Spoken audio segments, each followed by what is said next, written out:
नमस्कार, मैं हूं विद्यासागर। स्वागत है आप सभी का देवभूमि में। और बुलेटिन में सबसे पहले बात करेंगे मुख्यमंत्री तीरथ सिंह रावत और केंद्रीय ऊर्जा राज्य मंत्री आरके सिंह ने वर्चुअली माध्यम से हरिद्वार के कुंभ क्षेत्र में भूमिगत केबलिंग परियोजना का लोकार्पण किया है। इस अवसर पर भाजपा के प्रदेश अध्यक्ष और विधायक मदन कौशिक, विधायक श्री प्रदीप बत्रा भी कार्यक्रम स्थल पर उपस्थित थे।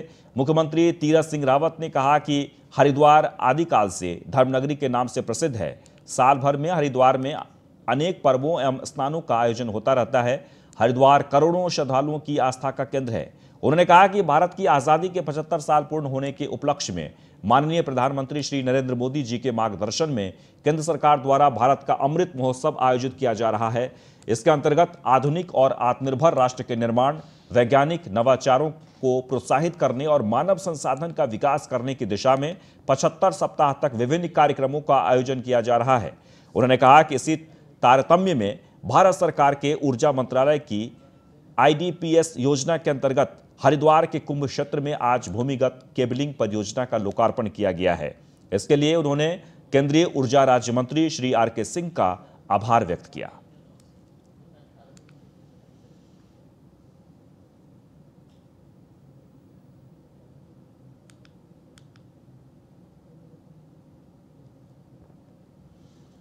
तो कोरोना और कुंभ पर सरकार मंथन कर रही है। नई गाइडलाइंस पर सुबोध उनियाल का बयान आया है। कोरोना नियंत्रण के उपाय करना बेहद जरूरी है। 12 राज्यों से आने वालों के लिए, यानी कि बाहरी राज्यों से आने वाले लोगों के लिए नेगेटिव रिपोर्ट अनिवार्य है। कुंभ में आने वाले श्रद्धालुओं की सुरक्षा हमारी जिम्मेदारी है। कोरोना की दूसरी लहर न फैले, ये रोकना भी हमारी जिम्मेदारी है। कुंभ में टेस्टिंग और बॉर्डर पर चेकिंग के लिए फोर्स लगाई गई है। बाहर से लौट रहे उत्तराखंड के लोगों को दिक्कत नहीं हो, इसके लिए पूरे इंतजाम किए जा रहे हैं। एक बार आपको फिर से बता दें, कल से हरिद्वार में आस्था का महाकुंभ शुरू होने जा रहा है।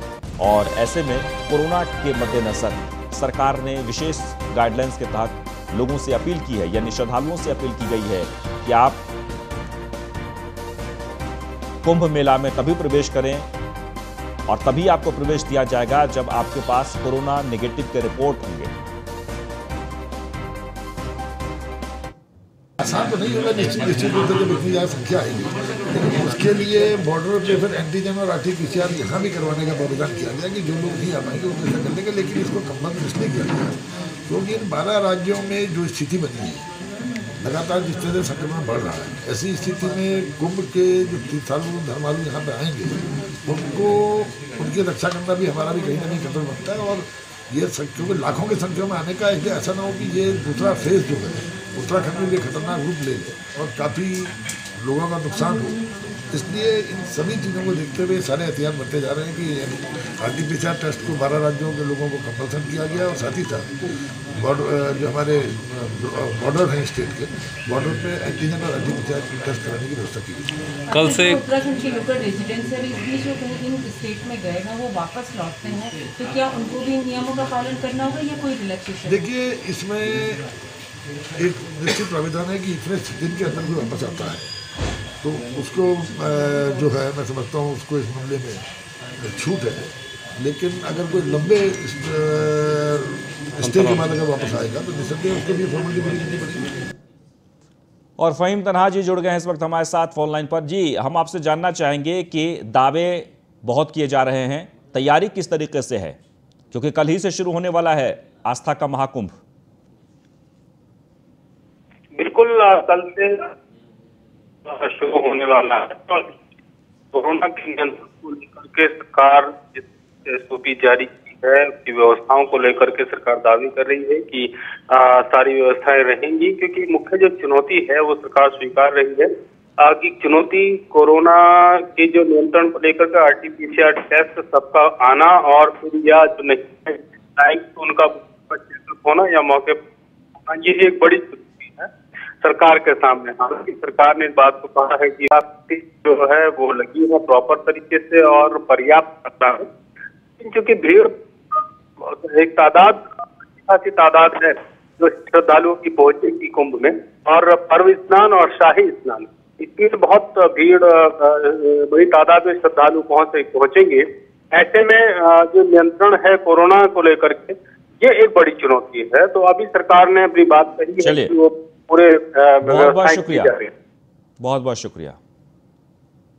तो 1 अप्रैल से श्रद्धालु बिना कोविड निगेटिव RT-PCR रिपोर्ट के उत्तराखंड की सीमा में दाखिल नहीं हो पाएंगे। महाकुंभ के आधिकारिक रूप से शुरू होने के साथ कोविड SOP लागू हो जाएगी। आज मध्यरात्रि से महाकुंभ के आधिकारिक रूप से शुरू होने के साथ कोविड SOP लागू हो जाएगी। इस दौरान राज्य सीमा और मेला क्षेत्र में श्रद्धालुओं की रैंडम कोविड जांच भी होगी। आज मध्यरात्रि से कुंभ नगरी में आने के लिए पंजीकरण और 72 घंटे तक कोविड निगेटिव रिपोर्ट अनिवार्य हो जाएगी। पंजीकरण और कोविड रिपोर्ट दिखाने के बाद ही श्रद्धालुओं को मेला क्षेत्र में प्रवेश दिया जाएगा।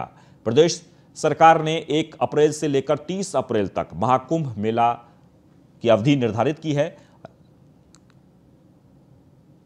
देखिए, 1 अप्रैल से 30 अप्रैल के बीच में कुंभ मेला अवधि, जो कि पूर्व में 1 जनवरी से होता था, इस बार सिर्फ 1 माह का है। और ये कुंभ मेला अवधि को कम करने का रीज़न जो कोरोना पैंडेमिक की वजह से जो परिस्थितियाँ उत्पन्न हुई थी उसकी वजह से था। और इस बार क्योंकि एक ई-पोर्टल भी बनाया गया है जिसमें कि लोग अपने को रजिस्टर कर सकते हैं, जो भारत सरकार के द्वारा जो SOP जारी किया गया था उसके क्रम पे राज्य सरकार और माननीय हाईकोर्ट के द्वारा भी इसमें दिशा निर्देश दिया गया था, जिस क्रम पे हम लोग ने एक ई-पोर्टल जो कि एक टच के माध्यम से आप अपने RT-PCR नेगेटिव कोविड टेस्ट को अपलोड कर सकते हैं और उस बेसिस पे आपको ऑटोमेटिकली एक ई-पास जनरेट हो जाएगा। उसके अलावा हमने बॉर्डर्स में जो 7 अलग अलग मेन बॉर्डर्स एरिया है, इंटरस्टेट बॉर्डर्स, और एक जो है इंटर डिस्ट्रिक्ट बॉर्डर है जहाँ पर कि अपने पुलिस फोर्स और साथ में जो सहयोगी के रूप में मजिस्ट्रेट और हेल्थ के अधिकारी लगे हुए हैं, जिसमें कि अभी चेकिंग चल रही है। और ये चेकिंग क्योंकि यद्यपि 1 अप्रैल से है, लेकिन हम लोगों ने कल से ही रात से स्टार्ट कर दिया है, जिसमें काफ़ी बड़ी संख्या में लोग अभी जो विदाउट ई-पोर्टल या फिर रजिस्ट्रेशन या RT-PCR नेगेटिव टेस्ट के आ रहे हैं उनको वापस करने और बॉर्डर में ही अगर टेस्ट करना चाहे तो टेस्ट की भी सुविधा दी गई है। अजमेर देहरादून से बड़ी खबर आ रही है, जहां पर उत्तराखंड में प्रवेश को लेकर नई गाइडलाइंस जारी की गई है। मुख्य सचिव ओम प्रकाश ने ये आदेश जारी किए हैं। 1 अप्रैल से उत्तराखंड में प्रवेश के लिए नई गाइडलाइंस महाराष्ट्र, केरल, पंजाब के लोगों को दिखानी होगी negative report. MP, UP, Tamil Nadu के लोगों को भी दिखानी होगी निगेटिव रिपोर्ट। प्रवेश करने वाले लोगों को गाइडलाइंस का पालन करना होगा, यानी कि कुंभ में प्रवेश करने से पहले, यानी उत्तराखंड में प्रवेश करने से पहले SOP जो जारी है उसे आपको पालन करना होगा। बुजुर्गों, बच्चों, गर्भवती महिलाओं को उत्तराखंड न आने की सलाह दी जा रही है। Railway station, bus stand, airport पर कोरोना टेस्ट किया जाएगा। आवश्यक वस्तुओं की आवाजाही पर नहीं होगी पाबंदी। नियमों का पालन नहीं करने पर आप कार्रवाई भी हो सकती है आपके साथ, यानी आप पर कार्रवाई भी होगी। आपको बता दें कि मुख्य सचिव ने जो नए गाइडलाइंस जारी किए हैं, इस गाइडलाइंस के तहत अगर आप उत्तराखंड जाना चाहते हैं, अगर आप कुंभ में नहीं भी शामिल होना चाहते हैं, कहीं और भी जाना चाहते हैं, तो आपको बॉर्डर पर पहले अपने कोरोना का निगेटिव रिपोर्ट दिखानी होगी। खबर देहरादून से कुंभ को लेकर आम आदमी पार्टी का बड़ा बयान सामने आया है। कोरोना नियंत्रण को लेकर व्यवस्था पूरी नहीं हुई है, ये आप प्रवक्ता रविंद्र आनंद कह रहे थे और सरकार पर हमला करते हुए कहा कि कल से कुंभ शुरू होने जा रहा है, लेकिन व्यवस्थाएं पूरी नहीं हुई है, यानी अव्यवस्था है अभी भी वहां पर, तैयारी पूरी नहीं हुई है। जिस तरीके से महाकुंभ को लेकर लोगों में उत्साह है, श्रद्धालुओं की भीड़ आने वाली है, लेकिन ऐसे में उत्तराखंड सरकार की तरफ से किसी प्रकार की ठोस तैयारी पर अब तक नहीं पहुंचे हैं। तैयारी तो हुई है लेकिन अधूरी है, ये कह रहे थे आम आदमी पार्टी के प्रवक्ता रविंद्र। कल से कुंभ शुरू होने वाला है। आपको बता दें कि कल से साधु संतों का मेला लगने वाला है और ऐसे में आम आदमी पार्टी ने बयान दिया है कि कुंभ को लेकर सरकार ने जो तैयारी होनी चाहिए मुकम्मल, वो तैयारी नहीं हुई है। शुरू हो रहा है और 12 राज्यों से आने वालों के लिए NT-PCR की रिपोर्ट अनिवार्य कर दी गई है और इस पर आम आदमी पार्टी का ये स्पष्ट कहना है कि कुंभ को लेकर के जो उत्तराखंड सरकार ने जो तैयारियां की हैं वो बहुत नाकाफ़ी हैं और ये बल्कि हम नहीं कह रहे, खुद बीजेपी के सांसद हरिद्वार से जो सांसद हैं निशंक जी, उन्होंने खुद सवाल उठाए हैं कि सरकार की जो तैयारियां हैं कुंभ को लेकर के वो नाकाफ़ी हैं और साथ ही एक सवाल यहाँ पर बड़ा ये पैदा होता है कि अगर कुंभ में जो लोग आएंगे, अगर वो रिपोर्ट लेके भी आते हैं, लेकिन उसके बाद भी अगर किसी को कोरोना हो जाता है तो उसके लिए क्या व्यवस्थाएं हैं और वो कहाँ उनको रखा जाएगा, कहाँ उनका इलाज होगा। तो ये ऐसे बहुत सारे सवाल हैं जो कि व्यवस्थाओं को लेकर के हैं और उत्तराखंड सरकार इसके प्रति संवेदनशील नहीं है और ये स्पष्ट और इस बीच कांग्रेस ने भी हमला बोला है। आपको बता दें कि निगेटिव रिपोर्ट लाने के आदेश को लेकर, यानी सरकार ने जो आदेश दिया है, उस आदेश पर कांग्रेस ने भी सरकार को घेरने की कोशिश की है। कांग्रेस के प्रदेश महामंत्री राजेंद्र शाह ने सरकार को घेरा है। सरकार के आदेश को कांग्रेस ने तुगलकी फरमान बताया है। लंबी दूरी तय करने पर यात्रियों के 72 घंटे पूरे हो जाएंगे। कुंभ में कोरोना की पर्याप्त व्यवस्था न होने का भी आरोप लगाया गया है। बॉर्डर पर टेस्टिंग व्यवस्था पर्याप्त नहीं है, ये कहा है राजेंद्र शाह ने। यदि साधु संतों के सुर में सुर मिलाते हुए कांग्रेस ने भी विरोध के सुर बुलंद कर दिए हैं और सरकार को घेरना शुरू कर दिया है।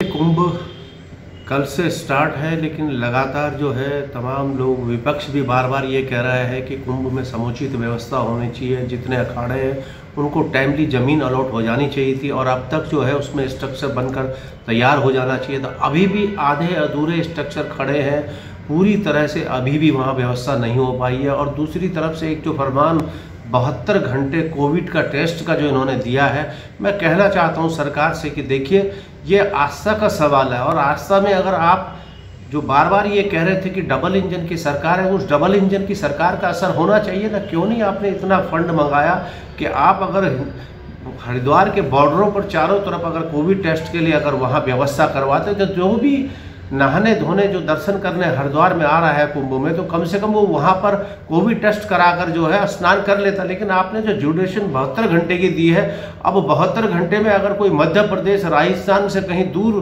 क्षेत्रों से अगर कोई आ रहा है तो 72 घंटे तो रास्ते में उसके बीच जाएंगे, कैसे वो मैनेज कर पाएगा। 1 अप्रैल से देवभूमि उत्तराखंड में कुंभ का मेला शुरू होने जा रहा है। हरिद्वार में 1 अप्रैल से शुरू होने वाला कुंभ 30 अप्रैल तक चलेगा। इधर जिले में कोरोना संक्रमण के केस भी लगातार बढ़ रहे हैं। हालांकि मेले में शामिल होने वाले श्रद्धालुओं को कोरोना नेगेटिव रिपोर्ट साथ लानी जरूरी है, जिससे जिले से बाहर से आने वाले कोरोना संक्रमण को रोका जा सकता है। ऐसे में मेले में आने वाले भक्तों को कोरोना से सुरक्षित रखना और जिले में संक्रमण को काबू करना स्वास्थ्य विभाग और प्रशासन के लिए बड़ी चुनौती है।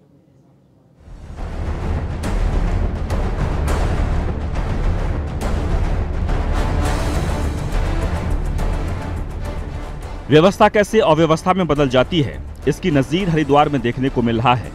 जहां एक ओर कुंभ मेले की तैयारियां जोर शोर से चल रही है, वहीं जिले में बढ़ते कोरोना के आंकड़ों से निपटना भी किसी चुनौती से कम नहीं है। सप्त सरोवर स्थित गीता कुटीर आश्रम में 32 पॉजिटिव केस सामने आने के बाद से ही चुनौती भी बढ़ गई है। एक ओर मेले की जिम्मेदारी संभाल है सेक्टर मजिस्ट्रेट SK सिंह भी खुद ही कोरोना संक्रमित हो गए हैं। भले ही सरकार की ओर से कुंभ मेले को लेकर गाइडलाइन जारी कर दी गई हो, लेकिन इसके बाद भी बढ़ते आंकड़ों से मेला प्रशासन के माथे पर चिंता की लकीरें बढ़ने लगी हैं। ऐसे में विपक्ष के हमले से निपटना भी किसी चुनौती से कम नहीं है। कि कुंभ कल से स्टार्ट है, लेकिन लगातार जो है तमाम लोग, विपक्ष भी बार बार ये कह रहा है कि कुंभ में समुचित व्यवस्था होनी चाहिए। जितने अखाड़े हैं उनको टाइमली ज़मीन अलॉट हो जानी चाहिए थी और अब तक जो है उसमें स्ट्रक्चर बनकर तैयार हो जाना चाहिए था। अभी भी आधे अधूरे स्ट्रक्चर खड़े हैं, पूरी तरह से अभी भी वहाँ व्यवस्था नहीं हो पाई है। भले ही सरकार की ओर से कुंभ मेले को लेकर सभी तैयारियां पूरी हो गई हों, लेकिन जिस तरीके से जिले में कोरोना पॉजिटिवों की संख्या बढ़ रही है, ऐसे में सरकार के लिए कुंभ मेले के दौरान कोरोना से निपटना किसी चुनौती से कम नहीं है। देश के कई राज्यों में कोरोना का संक्रमण तेजी से फैल रहा है। बावजूद इसके हरिद्वार में संक्रमण से निपटने की सभी तैयारियां पूरी कर ली गई हैं। उत्तराखंड सरकार की ओर से आदेश जारी किए गए हैं, जिसके तहत 1 अप्रैल से दिल्ली समेत 12 राज्यों से आने वाले लोगों को अपने साथ 72 घंटे पहले की नेगेटिव RT-PCR रिपोर्ट साथ रखनी होगी। उसके लिए बॉर्डर पे फिर एंटीजन और RT-PCR यहाँ भी करवाने का प्रावधान किया गया कि जो लोग नहीं आ पाएंगे उनको ऐसा करने का। लेकिन इसको कंपल्सरी इसलिए किया गया क्योंकि इन 12 राज्यों में जो स्थिति बनी है, लगातार जिस तरह से संक्रमण बढ़ रहा है, ऐसी स्थिति में कुंभ के जो तीर्थालु धर्मालु यहाँ पे आएंगे उनको उनकी रक्षा करना भी हमारा भी कहीं ना कहीं कर्तव्य बनता है। और ये क्योंकि लाखों की संख्या में आने का इसलिए ऐसा ना हो कि ये दूसरा फेज जो है उत्तराखंड में भी खतरनाक रूप ले ले और काफ़ी लोगों का नुकसान हो, इसलिए इन सभी चीज़ों को देखते हुए सारे एहतियात बरते जा रहे हैं कि RT-PCR टेस्ट को 12 राज्यों के लोगों को कंपल्सन किया गया और साथ ही साथ जो हमारे बॉर्डर हैं स्टेट के बॉर्डर पे एंटीजन और RT-PCR टेस्ट कराने की व्यवस्था की गई। भले ही मामले में विपक्ष सरकार पर हमलावर है, लेकिन जिस महामारी से बचाव के लिए व्यवस्था की गई वो ऐसी व्यवस्था में बदल गई कि उससे खुद महामारी बढ़ जाने का खतरा पैदा हो गया है। अब तो यह सवाल खड़ा हो रहा है कि 1 अप्रैल से महाकुंभ की शुरुआत होने के बाद और खासकर शाही स्नान के दिनों जब श्रद्धालुओं की संख्या लाखों में होगी, तब मेला प्रशासन भीड़ को काबू पाने के लिए किस तरह के इंतजाम करेगा। Bureau report, news 1 India.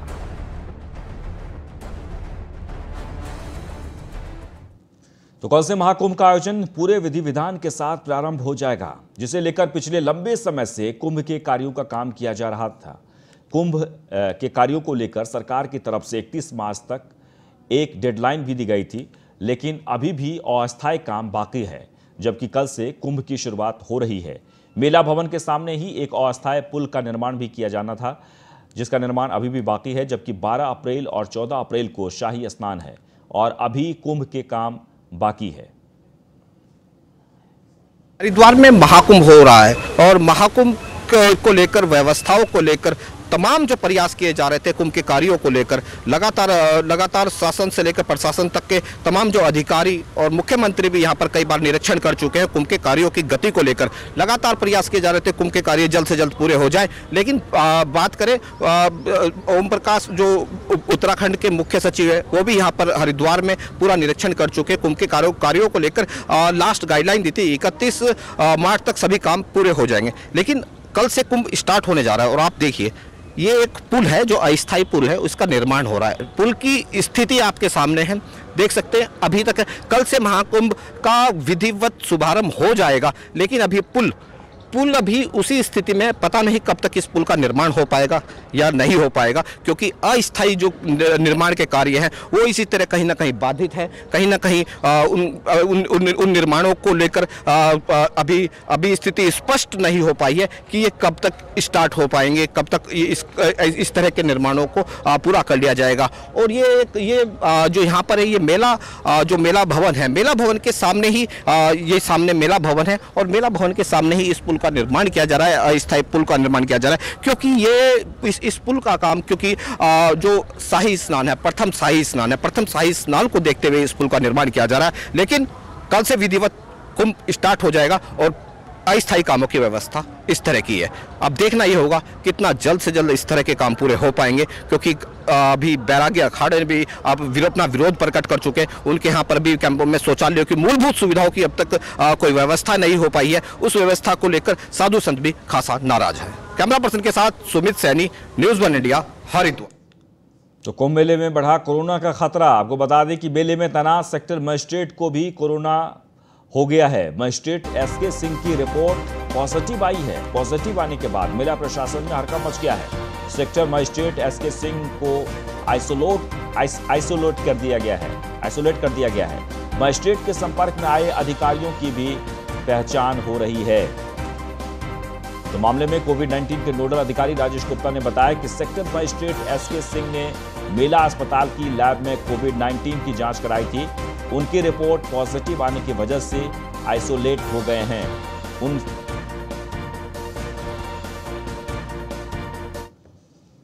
Uttarakhand के विधानसभा अध्यक्ष प्रेमचंद अग्रवाल ने खुद और अपनी पत्नी शशि प्रभा अग्रवाल को कोविड वैक्सीन की पहली डोज लगवाई। इस दौरान विधानसभा अध्यक्ष ने राज्यवासियों से जनहित में वैक्सीन लगाने के साथ कोविड-19 के नियमों का पालन करने की अपील भी की। मैं और मेरी पत्नी ने यहाँ अपने सरकारी हॉस्पिटल जो ऋषिकेश में है, यहाँ मैंने वैक्सीन लगाई है और मैं बहुत ठीक हूँ। और निश्चित रूप से मैं सबसे अपील कर रहा हूँ कि सभी लोग अपना वैक्सीन लगाएं। किसी प्रकार के भ्रम में आने की आवश्यकता नहीं है। और मुझे जैसा लग रहा है कि दोबारा से कोरोना बढ़ रहा है, इसलिए हम सबको सतर्कता भी बरतनी है, मास्क पहनना है, सोशल डिस्टेंसिंग का पालन करना है और बार बार हाथ सैनिटाइज करना है। मैं सबसे अपील कर रहा हूँ, मैं और मेरी पत्नी। वहीं बाजपुर कोतवाली का उधम सिंह नगर के एसएसपी दिलीप सिंह कुंवर ने वार्षिक निरीक्षण किया है। इस दौरान एसएसपी ने शस्त्रागार अभिलेख मेस के साथ साथ कोतवाली के रखरखाव, बैरक, सभागार, मालखाना आदि का निरीक्षण किया। निरीक्षण के दौरान एसएसपी ने कोतवाल संजय पांडे को साफ सफाई और अभिलेखों को दुरुस्त रखने के निर्देश दिए। सफाई पर इनको और ध्यान देने की ज़रूरत है। दूसरा, ऊपर जो बिल्डिंग है, बिल्डिंग का छत जो है उसमें कुछ रिपेयर की ज़रूरत है। मैंने उनको बता दिया है कि जो भी अगले बार जब यहाँ से प्रपोजल जाएगा तो जो छत में जो साइड वॉल्स में के माध्यम से जो सीपेज है, इसके संबंध में उसको रोकने के संबंध में प्रस्ताव बना के भेजेंगे, क्योंकि अभी कुछ समय बाद जो है 2-3 महीने बाद यहाँ बरसात का मौसम शुरू होने वाला है, तो उससे पहले इसकी कार्रवाई करें। और इसी के साथ इस बुलेटिन बस इतना ही, लेकिन आप बने रहें न्यूज़ 1 इंडिया के साथ।